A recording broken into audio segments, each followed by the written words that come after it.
Kita beralih ke Sulawesi Barat, Tribuners. Suhamad Idris R berusia 70 tahun yang merupakan nelayan asal Kabupaten Majene, Sulawesi Barat yang dikabarkan hilang sejak Sabtu 4 September akhirnya ditemukan. Idris ditemukan di perairan Gelasong Utara, Kabupaten Takalar, Sulawesi Selatan, tepatnya di Desa Sampulungan, Cadi. Posisi penemuan sekitar 150 mil dari perairan Majene atau lokasi Idris melaut.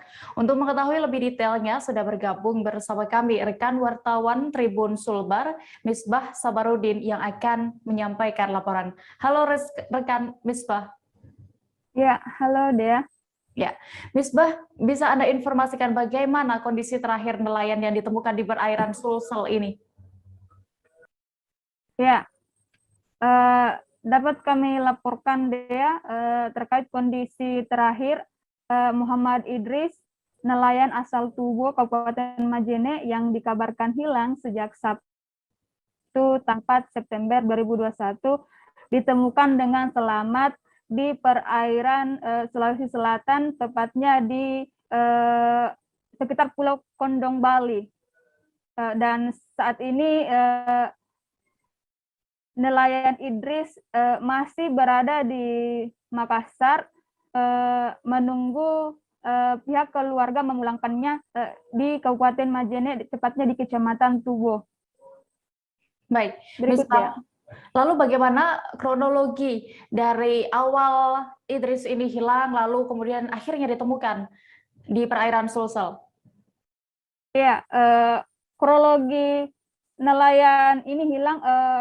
Ini pertama Idris dikabarkan melaut sejak Sabtu tanggal 4 bulan 9 2021. Ini pertama kali dia melaut hendak mencari cumi. Nah, kemudian sampai hingga besoknya Minggu belum juga datang. Yang warga desa Tuwo berinisiatif melakukan pencarian juga dengan berkoordinasi dengan pihak Basarnas.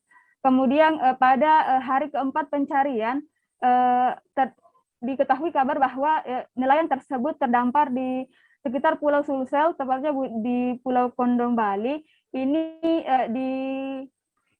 ditemukan oleh nelayan yang berada di Makassar, Sulsel. Kemudian nelayan yang menemukan segera mengevakuasi Idris ini ke garis pantai Makassar. Lalu apa sebenarnya penyebab dari Idris ini bisa hilang saat itu, Misbah? Ya, dapat kami laporkan penyebab Idris ini hilang selama 4 hari karena adanya kerusakan mesin sehingga perahunya terbawa arus hingga ke perairan Makassar, Sulsel. Demikian, Dea. Baik, terima kasih rekan wartawan Tribun Sulbar, Misbah Sabarudin untuk laporannya. Selamat kembali bertugas. Jangan lupa subscribe, share, komen, dan like ya.